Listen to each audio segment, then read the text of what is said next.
The way that men decompress is by forgetting about their day. So when a man has had a tough day at work, when he comes home, his way to decompress is not to think about his day. He doesn't want to recreate all the scenarios that happened in his day. He wants to come in, chill, map out in his head how to decompress. That's focus on something that the nothing box so that things can fall into place, because he's wired to say, what do I need to do better next time to be successful? Okay. The way women decompress is by revisiting the stress of the day and sharing it. That's why you find yourself, you cannot stop yourself from doing it. I saw it with my mom. She'd come and she'd just, da, da, da, da, da, da, da, da, and my dad is just there.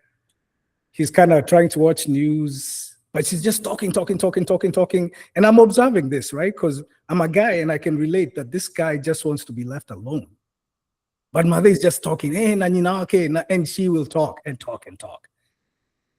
And then she will do exactly what Rosemary said, which is, are you even listening? And the guy is like, okay, what do you want me to do? What problem are you wanting me to solve for you? And you're not looking for a problem to be solved. I learned this phrase called emotional attunement. What I've learned is that women are looking for emotional attunement, not necessarily agreement, just acceptance of what their day was like. But men are not looking for that.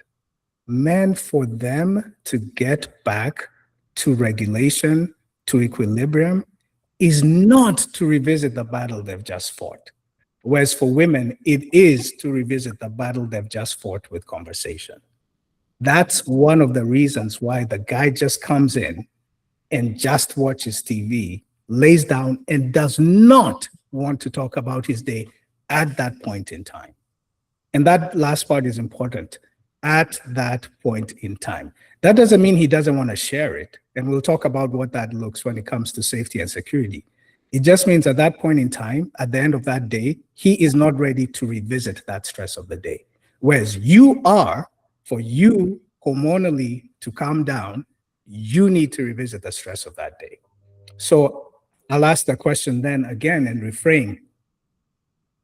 Have you ever thought that his silence is not because he's not listening, but it's because he wants to spend the cognitive calories solving something that needs to be solved, or else he wants to be left alone so that he can not revisit the stress of the day?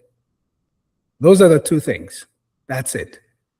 He's not being mad at you. He's not upset at you. He's not ignoring you. He wants you to tell him a specific thing that he needs to solve because he is burnt out, cognitive calorie-wise, and he doesn't want to revisit the stress of his day at that point in time, because then he will lose the regulation, the biological regulation that he's seeking. What do you guys think about that?